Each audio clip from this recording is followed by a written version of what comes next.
साथ साथ हमारे मंत्री जल संसाधन विभाग का भी है। हम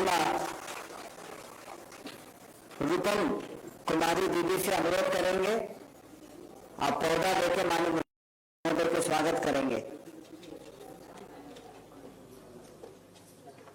सभी जीविका दीदियों की ओर से बहुत बहुत स्वागत सर आपको।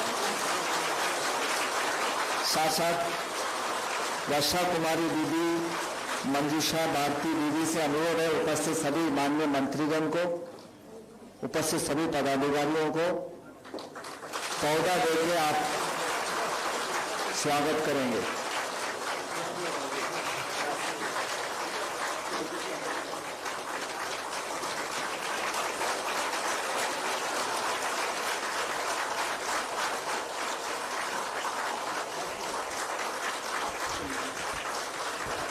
सर, बांका जिला में 26,512 एसएचजीज के माध्यम से 2,99,000 जीविका दीदियां जीविका में जुड़े हुए हैं। हम सबके परमिशन से संवाद कार्यक्रम का प्रारंभ करना चाहेंगे। सर, सबसे पहले शकुंतला कुमारी दीदी से अनुरोध करेंगे, वो स्वास्थ्य एवं पोषण क्षेत्र में काम करिए, अपना अनुभव को साझा करेंगे। माननीय नीतीश भैया को मेरा प्रणाम एवं उपस्थित सभी दीदी भाइयों को मेरा प्रणाम। मेरा नाम शकुंतला कुमारी है और मैं श्री हरि जीविका समूह से जुड़ी हुई हूँ। जीविका में जुड़ने से पहले मैं एक साधारण महिलाएं के तरह अपना जीवन व्यतीत कर रही थी। मेरे पति दिल्ली में कमाते थे और वहाँ से जो पैसे भेजते थे उससे हम अपना घर परिवार चला रहे थे। लेकिन 2020 में जब कोविड महामारी आया तो लॉकडाउन लग गया दिल्ली में, तो वहाँ से हमारे पति को घर वापस लौटना पड़ा और यहाँ आके मेरे पति बेरोजगार रहने लगे।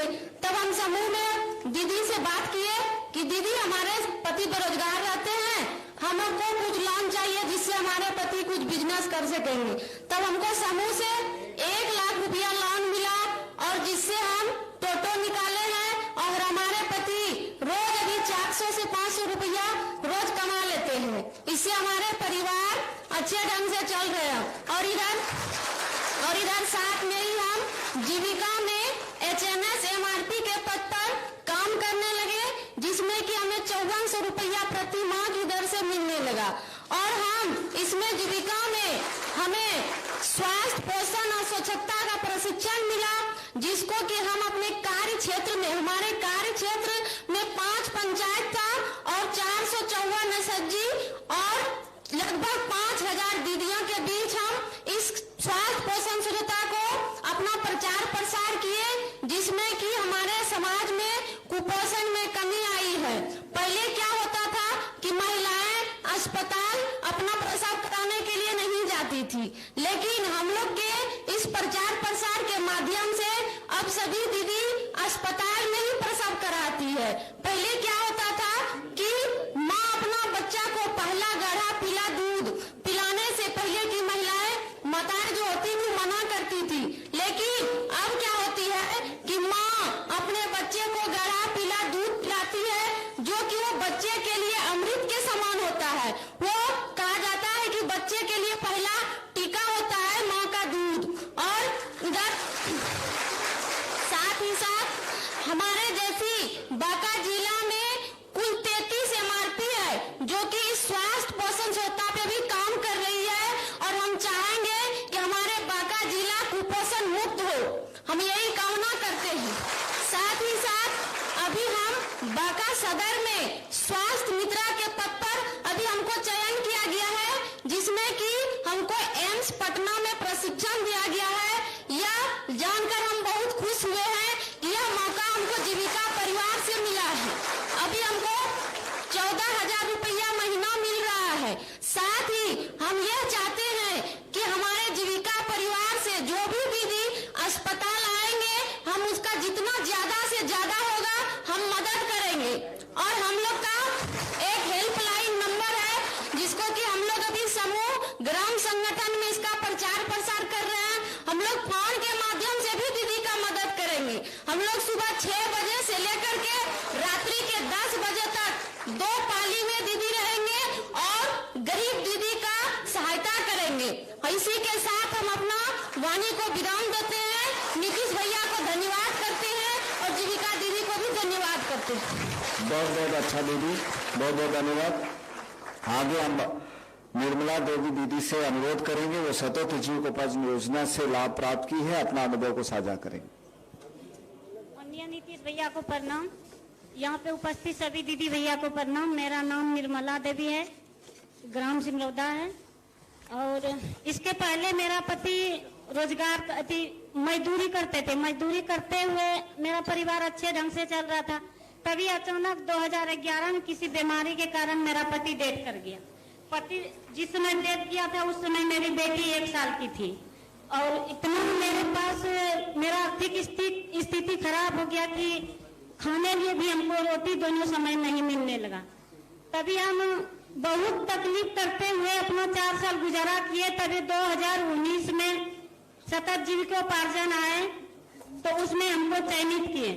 चयनित करने पर हमको 10,000 का किराना का दुकान मिला। किराना दुकान चलाने के लिए भैया हमको कोई अंदाज नहीं था। किराना दुकान चलाने के लिए हमको कोई अंदाज नहीं था, क्योंकि हम कभी ये सब किए नहीं थे। तब हमको 5 दिन ट्रेनिंग दिया गया ऑफिस में, जीविका ऑफिस में रजौन में ट्रेनिंग दिया गया। तब उसमें हम ट्रेनिंग किए, तरह तरह का बात भैया उसमें हमको समझाए। तब हम ट्रेनिंग लिए। उसके बाद हम अच्छे ढंग से जिस तरह से बताए उसी तरह से हम अपना दुकान को चलाने लगे। दुकान को चलाते हुए इसी तरह धीरे धीरे हमको 57,000 का प्राप्त हुआ, जिसमें से अभी हम दुकान अच्छे ढंग से चला रहे हैं और 15 से 2,000 तक का बिक्री हो जाता है, जिसमें से 400-300 करके 400-500 हमको आमदनी हो जाते हैं। तभी 2019 में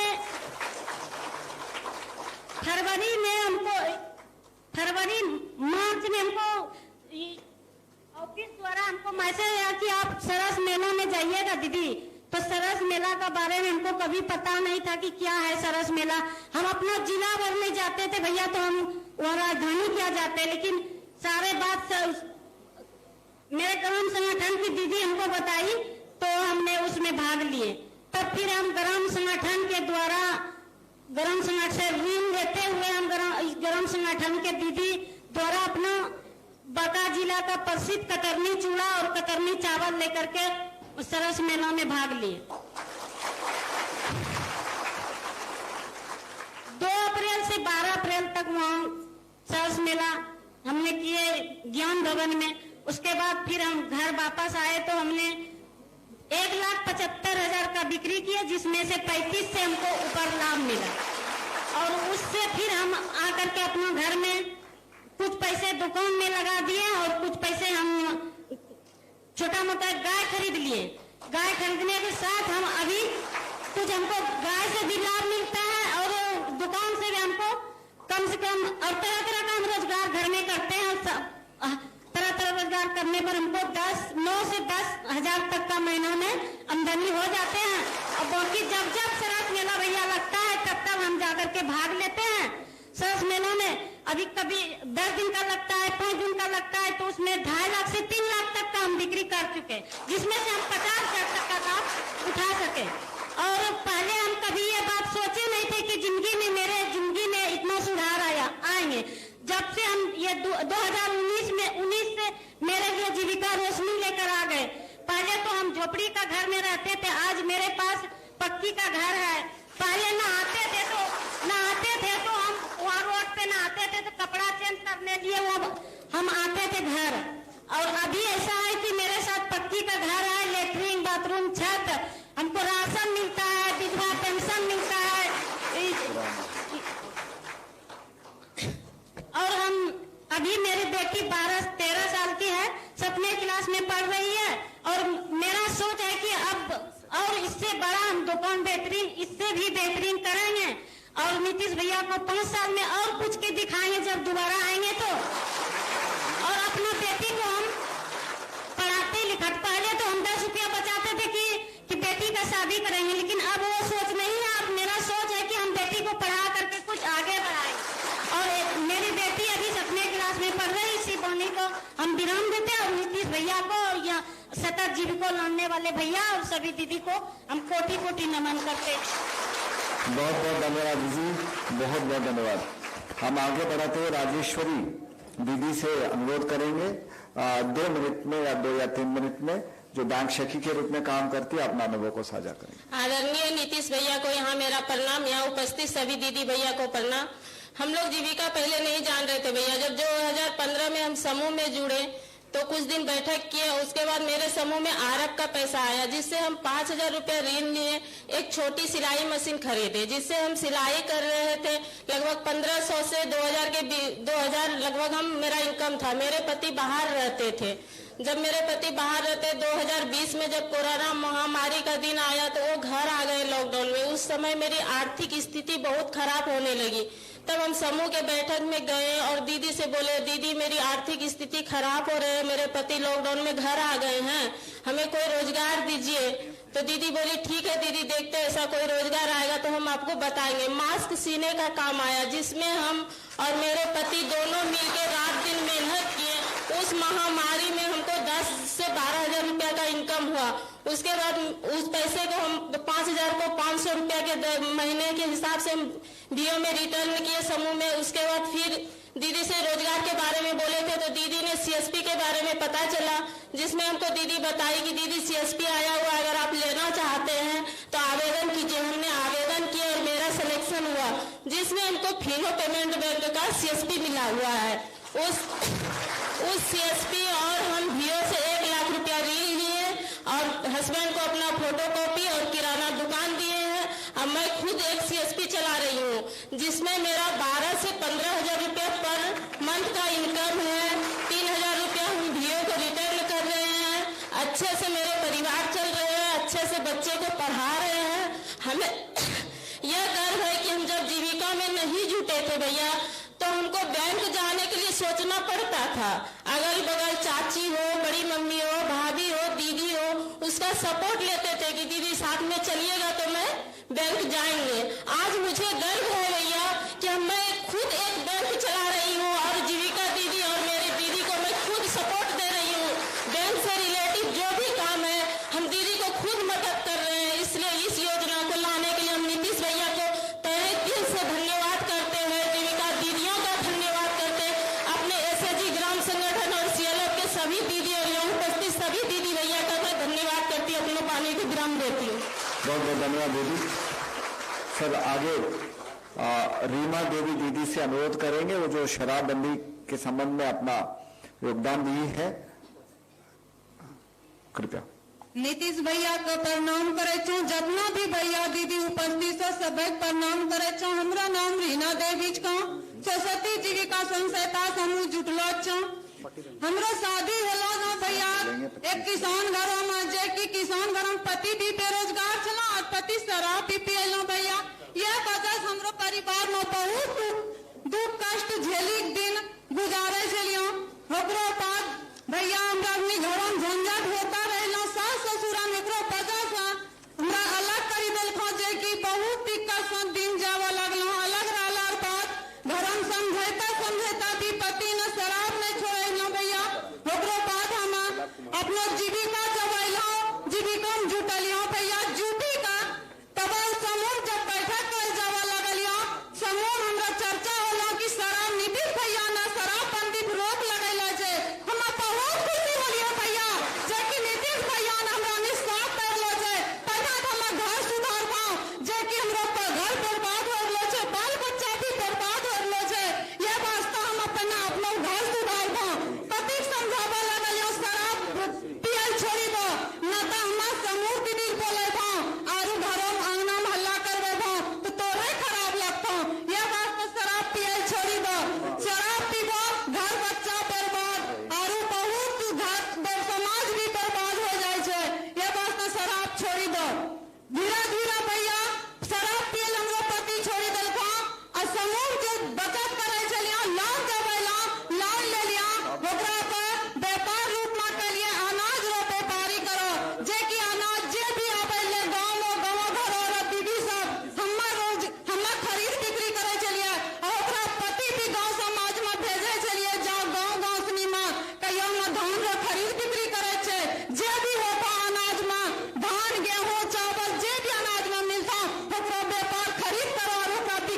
बहुत बहुत धन्यवाद दीदी। हम आगे अफसाना खातून दीदी से अनुरोध करेंगे जो बाल विवाह के संबंध में भी अपना योगदान दी है। अफसाना खातून दीदी। सभी दीदी माननीय नीतीश भैया को हमारा सलाम और यहाँ उपस्थित सभी दीदी भैया को हमारा सलाम। मेरा नाम अफसाना खातून है। जब मैं शादी करके अपने ससुराल आई, हमारे घर की आर्थिक स्थिति बहुत ही खराब थी और मेरे पति बाहर में मजदूरी करते थे। हमें घर से निकलने की भी इजाजत नहीं होती थी और हमारे एक दिन ऐसा हुआ कि हमारे घर की बगल की एक दीदी हमारे घर आई और हमारे सास ससुर को जीविका के बारे में बहुत बताई। जीविका के बारे में जानने के बाद हमारे सास ससुर ने हमें घर से निकलने की इजाजत भी दी और हमें समूह में जुड़ने की भी इजाजत दी और आज हम समूह में जुड़ गए। हमारे समूह का नाम सूरज एसएचजी है।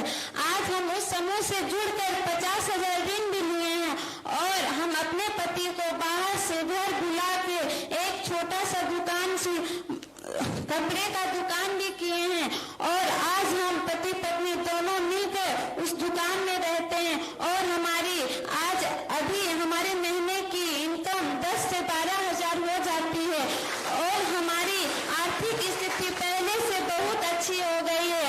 हमारा एक बेटा है, उसे हम अच्छे से पढ़ा रहे हैं और हम इसी तरह हम अगर घर से पहले बाहर नहीं होते थे, लेकिन आज समूह में जुड़कर हम घर से बाहर भी होने लगे। हमें जब बैंक भी जाने का इजाजत होने लगा, हम बैंक भी जाने लगे।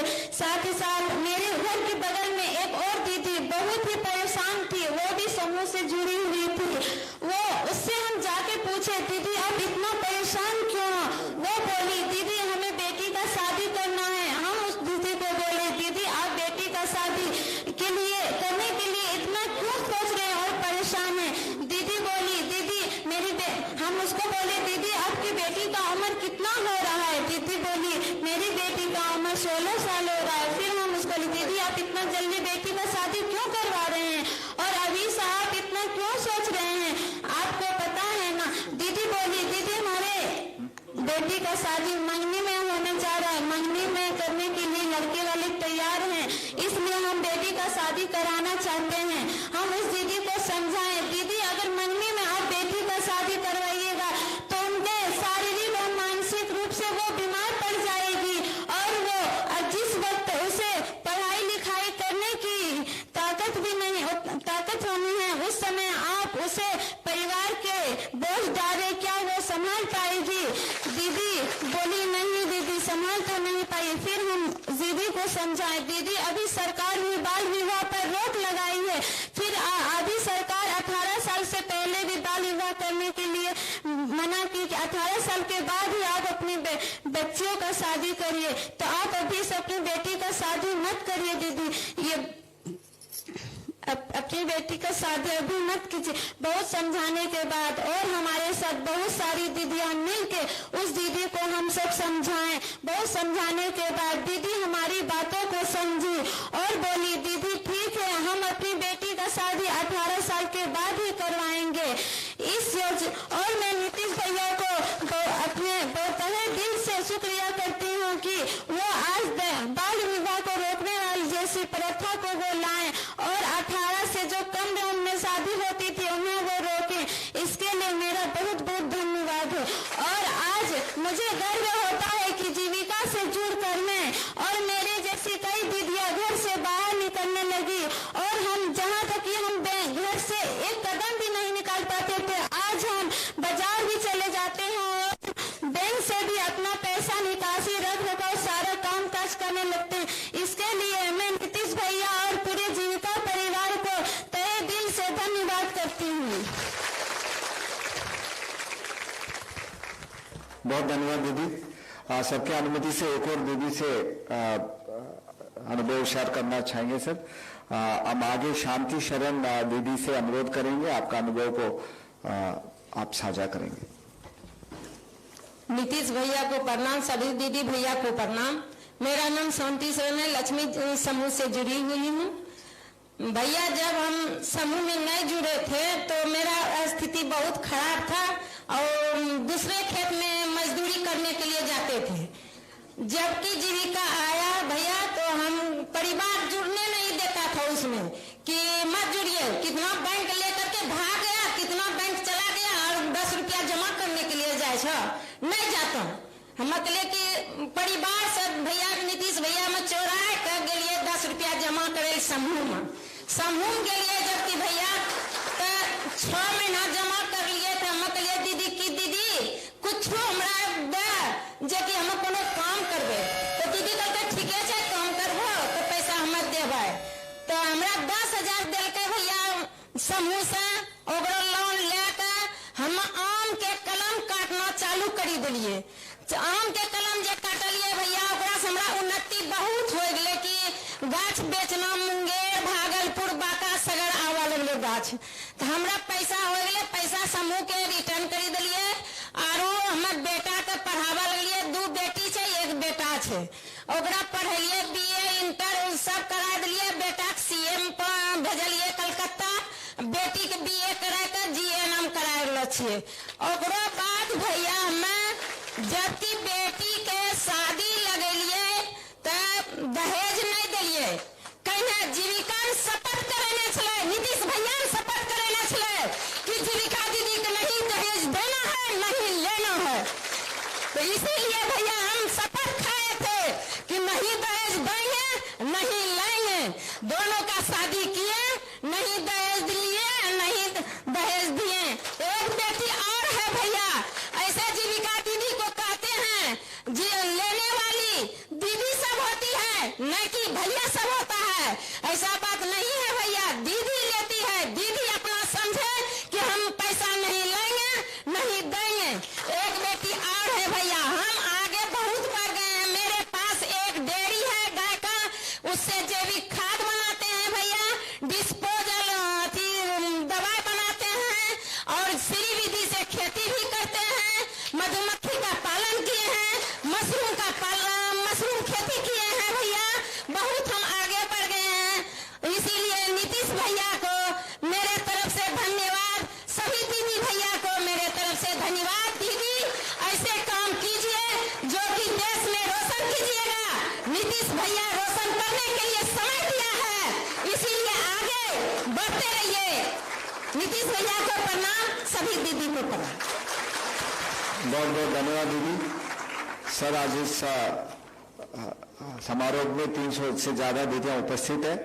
सर सभी जो इस जिला में 3 लाख दीदियां हैं, बांका में 1 करोड़ 30 लाख दीदियों को आपका आशीर्वचन आपका मार्गदर्शन अपेक्षित है। सर से अनुरोध है सर।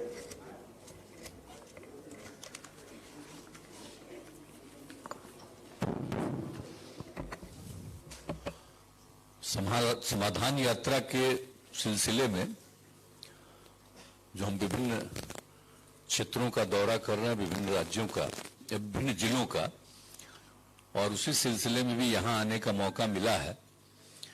लेकिन इस यात्रा में विकास के काम को देखना, कहाँ क्या हो रहा है, कोई समस्या है उसको जानने की कोशिश करना, ये तो है ही।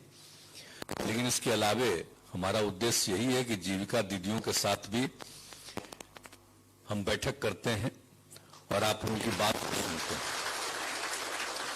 तो उसी सिलसिले में आज आप लोगों के बीच में आप लोगों की बात सुनने का मौका मिला है, इसके लिए मुझे बड़ी खुशी है। और आज इस कार्यक्रम में यहां पर मौजूद हैं माननीय मंत्री वित्त विभाग श्री विजय कुमार चौधरी जी, माननीय मंत्री आपदा प्रबंधन विभाग और इस जिले के बांका के प्रभारी मंत्री जनाब शाहनवाज साहब, और उसके अलावा यहां उपस्थित हैं माननीय मंत्री जल संसाधन विभाग श्री संजय कुमार झा जी, माननीय मंत्री लघु जल संसाधन विभाग श्री जयंत कुमार राज जी, माननीय मंत्री विज्ञान एवं प्रावैधिकी विभाग सुमित कुमार सिंह जी, और बांका के माननीय सांसद गिरधारी यादव जी, धुरैया के माननीय विधायक श्री भूदेव चौधरी जी, बेलहर के माननीय विधायक श्री मनोज कुमार यादव जी, विधान पार्षद श्री विजय कुमार सिंह जी, माननीय पूर्व विधायक श्री मनीष कुमार जी और सरकारी अधिकारी यहां मौजूद हैं, बिहार सरकार के विकास आयुक्त श्री विवेक कुमार सिंह जी, बिहार के पुलिस महानिरीक्षक श्री आर.एस. भट्टी जी, पुलिस महानिदेशक श्री आर.एस. भट्टी जी, अपर मुख्य सचिव वित्त विभाग डॉक्टर एस. सिद्धार्थ जी और मुख्यमंत्री के ओएसडी श्री गोपाल सिंह जी, ग्रामीण विकास विभाग के सचिव श्री बाला मुरुगन जी, भागलपुर प्रमंडल के आयुक्त श्री दयानिधान पांडे जी, भागलपुर क्षेत्र के पुलिस उप महानिरीक्षक श्री विवेकानंद जी, पुलिस उप महानिरीक्षक सुरक्षा श्री मनोज कुमार जी, बांका के जिला पदाधिकारी श्री अंशुल कुमार जी और बांका के पुलिस अधीक्षक श्री सत्यप्रकाश जी, और आप लोगों में से दीदियों में 6 लोगों ने अपनी बात कही, श्रीमती शकुंतला कुमारी जी, श्रीमती निर्मला देवी जी, श्रीमती राजेश्वरी जी, श्रीमती रीना देवी जी, मोहतरमा अफसाना खातून जी, श्रीमती शांति शरण जी। मैं सबसे पहले आप सब लोगों को बधाई देता हूं। आप सब लोगों ने बहुत ही स्पष्ट तरीके से अपनी बात को कहा, तो ये देख करके हमको खुशी होती है। और हम जो चलते रहते हैं और आप लोगों की स्थिति को देखना चाहते हैं, तब शुरू से ही हमने सिलसिला शुरू किया। जो स्वयं सहायता समूह की संख्या थी बिहार में बहुत कम थी, तो 2005 में हमको काम करने का मौका मिला। 24 नवंबर 2005 से हमने काम शुरू किया और उसके पहले हम एमपी थे, केंद्र में मंत्री भी रहे, तो हम इधर उधर तो जानते ही थे स्वयं सहायता समूह की संख्या विभिन्न राज्यों में है, लेकिन जब हम इसी राज्य के निवासी थे तो ये पता चलता था कि यहाँ कम है। तो जब मुझको काम करने का मौका मिला तो उस समय हम तो जो भी स्वयं सहायता समूह के लोग महिलाएं थी उनसे हम मिले, लेकिन लगा कि भाई तो ये ठीक है, लेकिन इनका और ज्यादा विकास होना चाहिए। पूरे तौर पर मुझको लगा कि स्वयं सहायता समूह में काम भी नहीं हो रहा, संख्या भी कम है। तो मेरे मन में ये बात आई उसी समय, हम बता रहे हैं 2006 की, कि स्वयं सहायता समूह की संख्या बढ़नी चाहिए और इनको काम में और सहयोग मिलना चाहिए। ज्यादा से ज्यादा वो काम करेंगी तो आगे बढ़ेंगी, परिवार को आगे बढ़ाएंगी, समाज को आगे बढ़ाएंगी।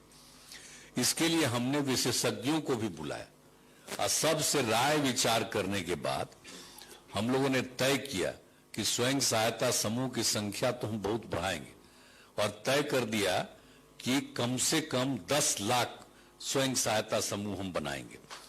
और उसके बाद स्वयं सहायता समूह की दीदियों का भी नामकरण हमने कहा जीविका। अब आप कहलाती हैं जीविका दीदियां, तो जीविका नामकरण किया। तो जब उस समय ये काम किए और यहाँ पर स्वयं सहायता समूह की संख्या बढ़ने लगी, उनका काम हम कुछ करवाने लगे, तो और नामकरण कर दिया जीविका। तो इसके बाद जो उस समय की केंद्र सरकार थी, आज वाली केंद्र सरकार ने, 2007-8 की बात कर रहे हैं, तो उस समय के मंत्री भी आए, उनको भी पता चला कि अभी बड़ा अच्छा करवा दिए हैं यहाँ। फिर मिले भी लोगों से और उसके बाद उन्होंने कहा कि आप भाई तो नामकरण बड़ा अच्छा कर दिए हैं जीविका, और वही जाकर के केंद्र सरकार में उन लोगों ने नामकरण कर दिया। चूंकि स्वयं सहायता समूह सारे देश का, यानी बिहार की जीविका देश भर में आ जाए, इसलिए आजीविका नाम हो गया। तो आप समझ लीजिए, तब भूलिएगा मत कभी, जो नामकरण आपका जीविका है और देश में आजीविका पड़ा। आजकल तो प्रचार प्रसार दूसरे ढंग का न होता है। अब आजकल आप भी तब मोबाइल पर न चले गए हैं, तो कहीं यही ना हो जाए कि पुराने चीज आप भुला जाइए। तो जीविका आपका नामकरण हुआ, तभी देश में आजीविका हुआ। और फिर हमारे यहां जो जीविका दीदियां थी, वो कितनी संख्या बढ़ने लगी, और जो काम करती थी, हर साल हम जा करके जगह जगह देखते थे, और मुझको खुशी होती थी कि भाई जो लड़की महिलाओं को कोई काम नहीं रहता था, लड़का पति काम करते थे, उसको कोई काम नहीं, बेचारी घर में अपना सब सेवा कर देती थी, कोई खेत में भी चली जाती थी, उसको कोई काम नहीं था, अब वो ठीक से बेचारी क्या बोलती, लेकिन जब काम उनको करने का मौका मिला तो उसकी जानकारी बढ़ने लगी और बहुत अच्छे ढंग से सबका बोलने लगी, तो हमको बड़ी खुशी थी। और हम उसी में कहा कि भाई हमारा तो लक्ष्य है 10 लाख, तो हम अपने पूरे सब जगह के डीएम से लेकर के सारे विभाग को हम कहने लगे कि भाई संख्या बढ़ाइए, संख्या बढ़ाइए। तो खैर 10 लाख तो हो ही गया, अब तो 10 लाख से भी ज्यादा बढ़ गई। आजीविका दीदियों की संख्या 1,30,00,000 से ज्यादा हो गई है, तो हम तो चाहते हैं कि और बढ़ावे। अब आप देखिए कि आप लोग कितना बढ़िया बोल रही हैं, आप देखने में कितना ठीक लगती है।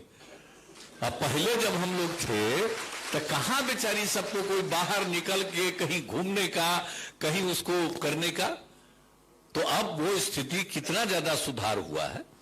तो हमने महिलाओं के उत्थान के लिए ये काम सबसे पहले सोचा, और इसके अलावा महिलाओं के उत्थान के लिए तो और काम हम कराए जी।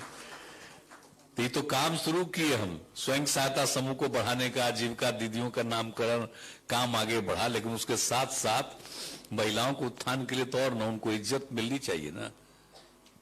तो हमने क्या किया, पंचायत का चुनाव हुआ 2006 में, तो कानून जो बना, तो केंद्र में जब कानून बना था तो उस समय तो हम लोकसभा के सदस्य थे, और जो उसके लिए कमेटी बनी थी लोकसभा और राज्यसभा की कमेटी, उसमें हम भी मेंबर थे, हमने बड़ा रुचि ली थी।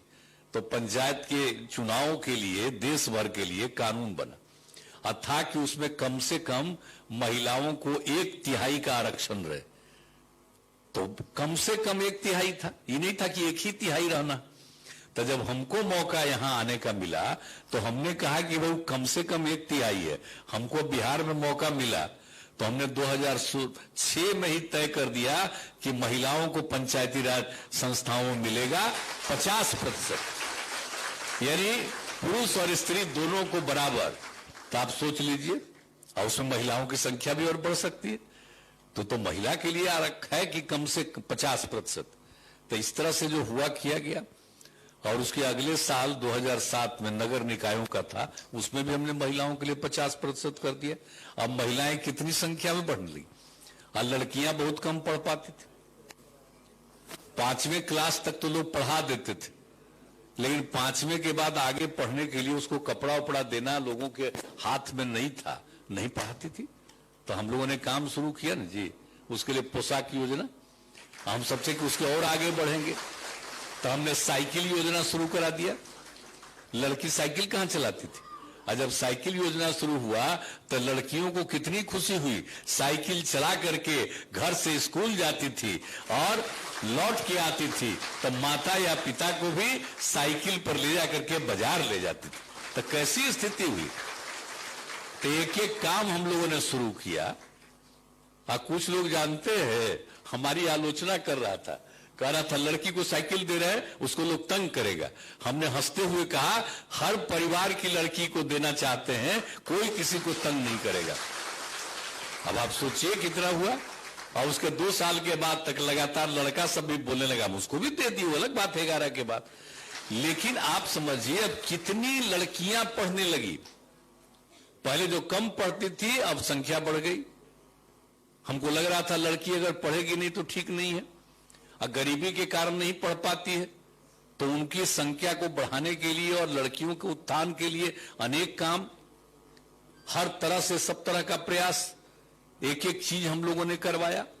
तो आप सबको तो मालूम है, तो महिलाओं का उत्थान। अब बाद में मालूम है ना 2013 में हमने जो पुलिस की बहाली थी उसमें हमने महिलाओं के लिए कर दिया कि कम से कम 35% हम महिलाओं को दे देंगे उसमें जगह। अब आप जानते हैं जितनी महिलाएं अब पुलिस में हो गई है, अभी तो 35 नहीं, अब 28 से ज्यादा बढ़ गई। अब और संख्या बढ़ती जाएगी तो 35 से भी ज्यादा हो जाएगी। लेकिन आप जानते हैं अभी बिहार में जितनी महिलाएं पुलिस में है, अब बिहार में पुलिस बल जितना है उससे 2 गुना 2.5 गुना बड़े बड़े राज्यों में है, वहां पर उतनी महिलाएं नहीं है पुलिस में जितनी महिलाएं बिहार में। तो हम लोग सब किए।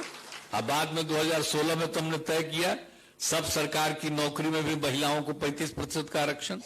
तो इस सब करके महिलाओं को उत्थान का तो जरूरी न है, खाली मर्द से तो नहीं न होगा। अगर स्त्री भी रहेगी और पुरुष भी रहेंगे तो परिवार कितना आगे बढ़ेगा, समाज कितना आगे बढ़ेगा। तो इसीलिए मेरी ये इच्छा थी। तो सब तरह से इस काम को करते हुए आप लोगों के हित में काम किया। आवाज कितनी खुशी, आप जरा देख लीजिए।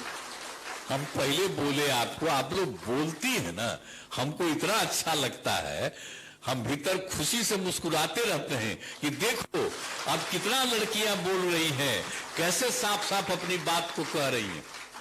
तो ये कोई साधारण बात है? तो ये आप लोग बढ़ रहे हैं और इसी तरह से आप लोगों का काम और आगे बढ़ना है। हम काहे घूम रहे हैं, हम सब जगह देख रहे हैं आपकी तरक्की हो रही है, लेकिन हमारा उद्देश्य तो है आपकी और तरक्की कराना, आपकी और संख्या बढ़ाना।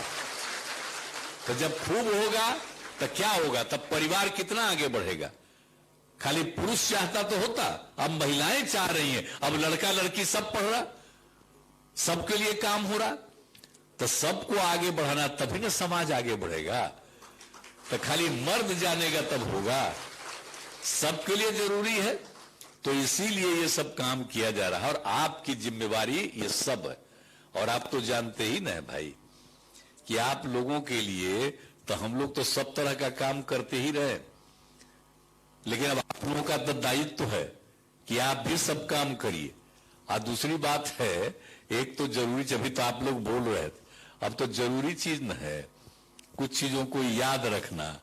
बिहार में जो शराबबंदी लागू हुआ तो आप ही लोगों की मांग पर न हुआ। 2015 में हम आप लोगों की वो मीटिंग पटना में हो रही थी। अब मीटिंग में हम बोल करके बैठने जा रहे थे और तब तक जीविका दीदियां खड़ा होकर के लगी, शराब बड़ा खराब चीज है, आप शराबबंदी लागू करिए। तब हम लौट करके गए और हमने कहा कि देखिए 3 महीना में चुनाव होना है, अब चुनाव के बाद अगर हम फिर जीत जाएंगे तो जरूर शराबबंदी लागू कर दे। और वही 2015 में फिर जीत के आए तो लागू किया। अब आप जानते हैं विधानसभा विधान परिषद में सब लोगों ने समर्थन दिया, सब लोगों ने शपथ लिया और एक एक तरह से काम किया।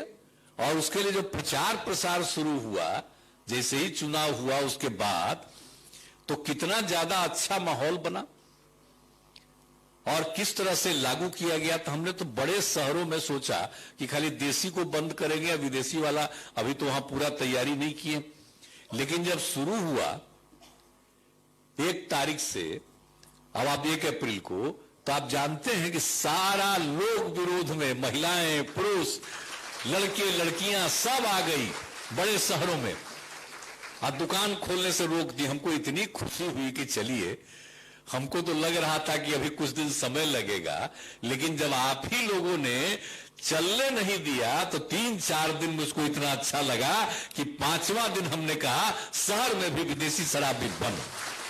आप पूरे बिहार में जो शराबबंदी लागू हुआ तो आप ही लोग, और फिर हम उसके बाद घूम घूम करके सब जगह, तो सब जगह लोगों से मिल रहे थे। जीविका दीदियां भी थी, अन्य महिलाएं भी थी, सब अपना अपना अनुभव बता रही थी। तो एक महिला ने क्या कहा था, मेरे पति शराब पीते थे, नौकरी करते हैं, आप पी करके चले आते थे, कुछ लाते नहीं थे, आज झगड़ा करते थे, बहुत खराब लगता था, बच्चे बच्चियों को पढ़ने में भी दिक्कत थी। अब जब शराब बंदी हो गया तब वो लौट करके आते हैं, हम शराब नहीं पीते हैं, अब सब्जी उब्जी खरीद करके लाते हैं और मुस्कुराते हैं। अब देखने में कितना अच्छा लगता है। तो सोच लीजिए शराबबंदी लागू हुआ, लेकिन कुछ तो करने वाला है ना।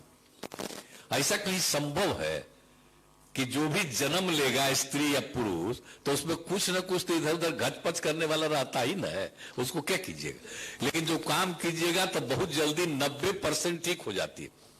10% के लिए और मेहनत करना पड़ता है, उसमें भी ठीक होती है, लेकिन कुछ तो गड़बड़ करेगा। तो आजकल भी क्या होता है, जहरीला शराब से मर रहा धंधा।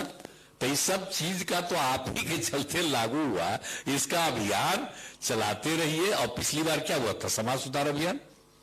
तो समाज सुधार अभियान में खाली शराबबंदी नहीं, 3 चीज न किए थे, बाल विवाह और दहेज प्रथा के खिलाफ। और अभी बोल रहे थे बड़ा अच्छा, लड़की की शादी तो होनी चाहिए जब तक उसकी उम्र कम से कम 18 साल, और लड़का का जब उसकी उम्र कम से कम 21 साल। कानून बना हुआ। अब उससे कम उम्र कितना बढ़िया बोल रही थी। तो ये तो बहुत जरूरी चीज है ना। तो इसीलिए इसके लिए जो हम लोगों ने किया कि भाई बाल विवाह के खिलाफ शराबबंदी। अभी शराब क्या मतलब होता है? लड़की की शादी में लड़का को चाहिए दहेज की बात हम कह रहे हैं। शराब तो शराबबंदी लागू अलग, तो मैंने उसको चाहिए दहेज मिलना चाहिए। आप जरा सोचिए, अरे लड़का लड़की, तो लड़की की शादी लड़का से होगी तो लड़का को फायदा ना है जी, उसको बाल बच्चा होगा, वो आगे बढ़ेगा, इज्जत उसको पड़ेगी। शादी के लिए पैसा, कानून देश भर में बना हुआ है शराबबंदी के खिलाफ, लेकिन फिर भी कुछ लोग लेना चाहता है। तो चक्कर बड़ा गलत चीज है, ये बहुत गलत चीज है। इसलिए हम तो यही आग्रह करेंगे कि भाई ये लगातार, हम तो पिछली बार भी समाज सुधार अभियान जो चला तो हमने कहा इसको जारी रखिएगा।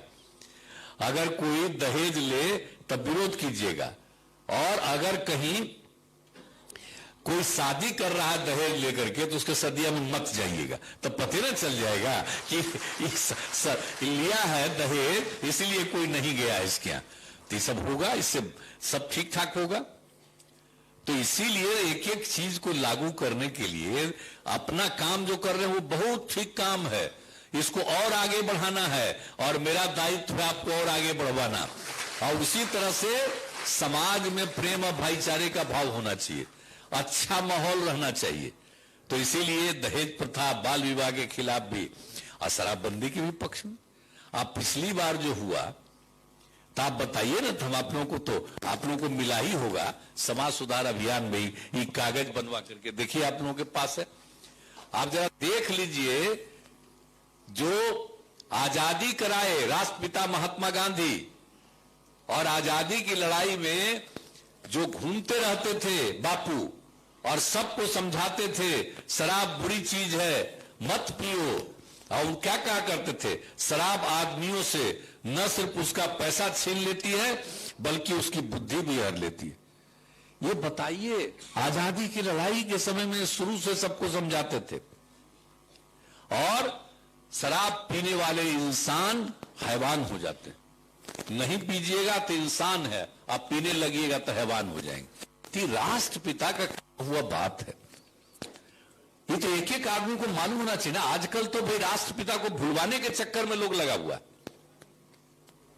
आजादी की लड़ाई हुई उसको भी खत्म करने के चक्कर में लड़ा हुआ है कुछ लोग। आजकल का माहौल देख रहे हैं, बहुत खराब माहौल शुरू किया गया। तो आजादी की लड़ाई जो थी इसको कभी भूला जाएगा? हम तो कभी किसी को भूलने नहीं देंगे और कभी कोई भूलेगा नहीं। और बापू की बात को हमने लिख दिया तो सबको दिखाइएगा, लड़का लड़की पुरुष स्त्री सबको बताइएगा। और उसके अलावे आप जानते हैं जो हम लोग तो लागू किए 2016 में आप ही लोगों के कहने पर, आई जो वर्ल्ड हेल्थ ऑर्गेनाइजेशन है, विश्व स्वास्थ्य संगठन, अंतर्राष्ट्रीय संगठन, किसी तरह की बीमारी होती है गंभीर बीमारी, उसके बारे में वही सब सलाह देता है दुनिया भर के लोगों को। यह अंतर्राष्ट्रीय चीज है। लेकिन 2016 में इन लोगों ने पूरे दुनिया का आकलन किया था, हम लोग तो लागू किए थे 2016 आई 2018 में प्रकाशित हुआ संगठन का। और वो क्या कहा भाई, कहा कि एक साल में पूरे दुनिया में 30 लाख लोगों की मृत्यु हुई, और जितने लोगों की मृत्यु हुई उसमें 5.3% लोग शराब पीने के कारण मर गए। और कोई 20 साल से 29 साल के बीच का कम उम्र के लोग हैं, वो शराब पिए तो वैसे मरने वालों की संख्या 13.5%। ये उन लोगों ने लिया। बोलिए शराब पीने से कितनी मौत। और उसके अलावे क्या क्या तरह की बात उन्होंने कही, कितने तरह की बीमारियां, 200 तरह की बीमारियां होती है शराब पीने से। और उसके अलावा इसमें लिखा हुआ है जो गंभीर सबसे ज्यादा भयानक बीमारी, तो सबसे ज्यादा शराब के कारण होता है। तो ये सब बात लिखा हुआ। और बहुत लोग आत्महत्या करते हैं ना, तो दुनिया भर में आत्महत्या करने वालों में 18% आत्महत्या वही कर लेता है जो शराब पीता है। अब सोचिए, दारू पीने वाला भी अपने को क्या आत्महत्या कर लेता है। इसके अलावे जो एक्सीडेंट होता है, बोलिए, आप जानते हैं कि पूरे दुनिया में सड़क पर कितनी दुर्घटनाएं होती हैं। अब आप सोच लीजिए कि जितनी दुर्घटनाएं हो, उन दुर्घटनाओं में शराब पी करके जो गाड़ी चलाता है उसकी जो कुल दुर्घटना होती है दुनिया भर में 27%। अब सोचिए, किसी किसी कारण से जो दुर्घटना होती है उसमें 27% दारू पी के गाड़ी चलाता है उसकी दुर्घटना होती है। एक एक बात है, कितना बुरा चीज है शराब। लेकिन कुछ लोग तो काबिल अपने को समझता है, पीता है, हमारी आलोचना करने लगा है, आप जानते ही है, तो उसकी बात अलग है। और आप लोगों की इच्छा है इसलिए हम लोग, तो इन सब चीजों को एक एक चीज जो है इसको सब पढ़िए भी, सबको बताइए भी, सबको सिखाइए भी, ये काम भी करते रहिए। तो हमारी तो इच्छा है, ये सब तो एक बात है। लेकिन जो आप काम करते हैं, किसी तरह की कोई दिक्कत होगी, हमने सारे अधिकारियों को कहा है, और मेरी इस यात्रा का एक उद्देश्य ये भी है, हमको तो देख के तो बड़ा अच्छा लग रहा है भाई कि अब कितना अच्छा काम कर रही है, लेकिन अब यही लगता है कि और काम करें और इनकी आमदनी और बढ़े। तो इसके लिए राज्य सरकार को और जो मदद करनी होगी हम लोग और मदद करेंगे। आप लोग खूब आगे बढ़िए और आपकी संख्या भी बढ़े। जब सब आगे बढ़ेंगे तो आप ही लोग समाज को ठीक से आगे बढ़ा दीजिएगा। सबसे बड़ी भूमिका आपकी है, जान लीजिए, और आप पर हमको पूरा भरोसा है। हम एकदम यही काम करते रहेंगे, आपको कोई दिक्कत नहीं हो। अगर किसी तरह से कोई तंग कोई करे, तुरंत हमने कह दिया है डीएम से लेकर के सबको कि नजर रखिए, कोई इधर उधर नहीं करे, सब चीज को देखते हुए। और आप लोगों से एक और हम आग्रह करेंगे कि भाई देखिए, हम तो चाहते हैं लड़के लड़कियां पढ़े। हम लोग तो स्कूल बहुत खुलवाए, लड़कियां पढ़ने लगी, लड़के भी की संख्या बढ़ी, लेकिन जरा देखते रहिएगा। पहले तो हम तय कर दिए थे जितना स्कूल सब है तो उस सबको देखने का कि यही देखेगी, और अगर कोई नहीं पढ़ेंगे तो उस पर वो कंप्लेन करे। तो लेकिन बाद में कोई चला गया कोर्ट, तो सब अभी पेंडिंग है। तो अब अभी और छोड़ दीजिए, अभी यही करना है, घूम घाम के अपना काम जो करते हो तो करिए, लेकिन कभी कभी जा करके देख लीजिए कि स्कूल में संस्थाओं में पढ़ा रहा है कि नहीं पढ़ा रहा। पढ़ा रहा है तो अच्छी बात, और जो नहीं पढ़ा रहा है तो देख लीजिए कौन मास्टर साहब हैं जो नहीं है, गायब रहते हैं, तो उसके बारे में जानकारी अपना मोबाइल से डीएम को दे दीजिएगा। और डीएम को जब मिल जाएगा तो उसी को तुरंत जा करके दिखवा करके उस पर एक्शन लेंगे। तो ये सब कीजिएगा ना तो सब ठीक से काम करेगा, और नहीं काम करेगा तो ऐसे ही पढ़ाई लिखाई होना है। इतना जो हम लोग कर रहे हैं, और कहां से शुरू किए, कितना हम बढ़ाते रहे, और आगे उनकी संख्या भी बढ़ाने जा रहे हैं, उनका फंड भी बढ़ाने जा रहे हैं, सब कुछ कर रहे हैं। तो देखना भी जरूरी है भाई, ठीक से काम, अस्पताल सब ठीक ढंग से हो रहा। आप लोगों के लिए तो हम बहुत ना काम दे रहे हैं भाई। अभी तो अस्पताल वगैरह जितना बड़ा बड़ा एक जगह हम जाकर के देखे, चंपारण में, हमको इतना अच्छा लगा, तब हमने तय कर दिया कि अब हम जीविका दीदियों को देंगे। जितने बड़े बड़े अस्पताल हैं वहां वही सब काम करेगी, सबको खिलवाएगी, और उसके अलावे पोशाक जो नीचे जिस पर उनको 7 रंग का रहता है उसके लिए, और उसको जो कपड़ा देते हैं वो चादर, और वो के लिए भी हमने शुरू कराया। अब कितना हम जो देख रहे जीविका दीदियों का जगह जगह जो काम कर रही है, कितना अच्छा है। आइए जो हम 21 में देखे एक जगह, और वहीं से शुरू कर दिया, अब 22 से कितना बढ़ गया है आपका। तो इसी तरह से आपका तो हम काम बढ़वाते ही न रहेंगे। अब तो आप गांव में हैं तो हम शहरों में भी ना काम दे रहे हैं, हम हर जगह आप लोगों को लगवा रहे हैं। जब रहिएगा जरूर बहुत अच्छे ढंग से करिएगा, और समाज में झगड़ा भी नहीं हो। देखिए बहुत लोग झगड़ा करते थे ना, अलग अलग धर्म में, अलग अलग जातियों में। अब हिंदू मुस्लिम में तो झगड़ा बहुत कम हो गया, लेकिन ध्यान रखिएगा कभी झगड़ा ना हो। सब अपने अपने हिसाब से चलेंगे, लेकिन आपस में भी इसकी तरह का विवाद नहीं होना चाहिए। इसके लिए प्रेम और भाईचारे का भाव आप लोग पैदा करिएगा, सब ठीक रहेगा। तो यही सब चीज को करना है। अब आपको हम फिर कहेंगे, आपको और आगे बढ़ाना है, और आपको आगे और बढ़ते रहिएगा, समाज भी बहुत आगे बढ़ेगा, और स्त्री पुरुष सबका आगे और उत्थान होगा, बहुत अच्छा चलेगा। अब हम पुनः कहेंगे कि हमको जो खुशी होती है, आपको देखते हैं और आपकी बात सुनते हैं, तो इसी तरह से आप और आगे बढ़ते रहिएगा, तो मुझे बड़ी खुशी होगी और समाज बहुत आगे आएगा। यही हमारी इच्छा है। तो हम आपके बीच में आए हैं, आप लोगों की बात सुन के भी बहुत अच्छा लगा है। आपको आगे भी बढ़ाना है, ये सब करते रहेंगे तिन्हीं शब्दों के साथ। और आप सबसे यही कहेंगे कि जो आप काम करती हैं, अपना काम करिएगा, और समाज में प्रेम और भाईचारे का भाव पैदा करिएगा। आज जो समाज सुधार अभियान पिछले साल किए, कहा था उसको जारी रखिएगा, तो इसको भी पूरा का पूरा आप लगातार सबको समझाते रहिए, जारी रखिएगा। तो यही मंजूर है ना आप लोगों को? हाथ मिला के बताओ। चलिए, बहुत बहुत धन्यवाद, खूब आगे बढ़िएगा। सर बहुत बहुत धन्यवाद सर। आपसे अनुरोध है सर, इस जिला में विगत 2 महीना में 53 करोड़ का बैंक क्रेडिट लिंकेज मिला है सर। 2 दीदियों को हम अनुरोध करेंगे मंच पर आके माननीय मुख्यमंत्री महोदय के हाथों से ये चेक को प्राप्त करेंगे। पीछे जाकर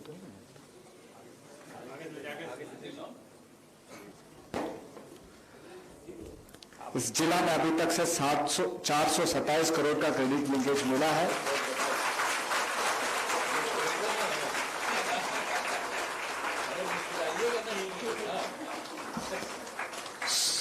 बहुत बहुत धन्यवाद सर। हम साथ साथ आशा देवी दीदी से, पूनम कुमारी दीदी से अनुरोध करेंगे, आप माननीय मुख्यमंत्री महोदय को मोमेंटो देके धन्यवाद करेंगे।